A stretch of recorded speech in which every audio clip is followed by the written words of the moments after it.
भाजपा प्रदेश अध्यक्ष वीरेंद्र सचदेवा ने कहा, मैं हैरान हूं कि भ्रष्टाचार और रिश्वतखोरी में लिप्त लोगों की तुलना स्वतंत्रता सेनानियों से की जा रही है। यह उन हजारों स्वतंत्रता सेनानियों का अपमान है जिन्होंने इस देश के लिए इतना बलिदान दिया। अगर कैलाश गहलोत को तुलना करनी थी तो उन्हें अरविंद केजरीवाल को आधुनिक नादिर शाह कहना चाहिए था। हैरान हूं मैं, अगर भ्रष्टाचारी, दलाली लेने वाले और कमीशन खोर जैसे लोगों को स्वतंत्रता सेनानियों से तुलना की जाती है तो उन हजारों लाखों स्वतंत्रता सेनानियों का अपमान है जिन्होंने इस देश के लिए अपने पूरे जीवन को खपा दिया, अपने प्राण दे दिए।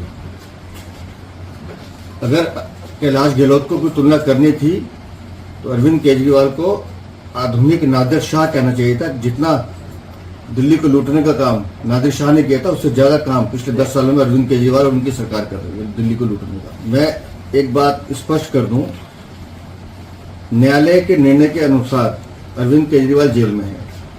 न्यायालय के निर्णय के अनुसार मनीष सिसोदिया ने 17 महीने जेल में काटे हैं और न्यायालय के निर्णय के बाद ही मनीष सिसोदिया बाहर आए। तो जांच एजेंसी और न्यायालय के बीच का मामला है। न्यायालय सुनवाई कर रहा है और माननीय हाईकोर्ट ने स्पष्ट रूप से कहा है कि अरविंद केजरीवाल इस पूरे घोटाले के सूत्रधार हैं और पूरे पुख्ता सबूत है जांच एजेंसी के पास। सबूत जांच एजेंसी को देने हैं, निर्णय न्यायालय को करना है। और अगर आपने चोरी की है, भ्रष्टाचार किए है, शराब घोटाले में दलाली खाई है तो फिर सजा भुगतने से डरते क्यों?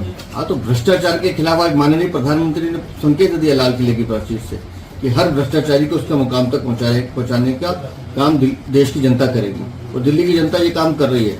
दिल्ली की 7 सीटों में भारतीय जनता पार्टी को जिताकर दिल्ली की जनता ने संदेश दिया अरविंद केजरीवाल को कि तुम्हारा भ्रष्टाचार दिल्ली में नहीं चलेगा। जितनी बार तुमने झंडा फहराना था फहरा लिया और दिल्ली की जनता अपना मन बना चुकी है। अगर वो 200 यूनिट माफ करने की बात करें तो उनके मंत्री चले मेरे साथ। कोई झुग्गी ऐसी नहीं है जहां बिजली के बिल लगातार बढ़ के नहीं आ रहे। आज दिल्ली में बिजली के बिलों की इतनी जबरदस्त बढ़ोतरी है कि हर घर परेशान है और हम बार बार इस विषय को उठा रहे हैं। लूट का साधन इन्होंने बिजली की कंपनी को बना लिया है। पीपीएससी के नाम पे लूट रहे हैं, डेफिसिट चार्जेस के नाम पे लूट रहे हैं, पेंशन सब चार्जेस के नाम पे लूट रहे हैं, लोड सरचार्ज के नाम पे लूट रहे हैं, मीटर रेंट के नाम पे लूट रहे हैं। यह है बिजली माफ। दिल्ली को लूटने का इन्होंने एक भ्रष्टाचार का एक नया मॉडल बनाया है पिछले 10 सालों में। और जो ये बात करते हैं दिल्ली की, मनीष सिसोदिया, मैं 2 दिन से पढ़ रहा हूं उनके बारे में कि हम दिल्ली को क्रांति का एक अपना मॉडल बनाना चाहते हैं। मुझे एक बात का जवाब दे देना, अगर शराब नीति ठीक थी तो बदली क्यों? मुझे एक बात का जवाब दे दें। कौन से राम राज्य में शराब की दुकानें खोली जाती हैं मंदिर मस्जिद गुरुद्वारे के पास? कौन से राम राज्य में युवाओं को एक बोतल के साथ दूसरी बोतल फ्री दी जाती है? किस राम राज्य की बात करें? ये राम का नाम लेकर राम को बदनाम करने का काम कर रहे हैं।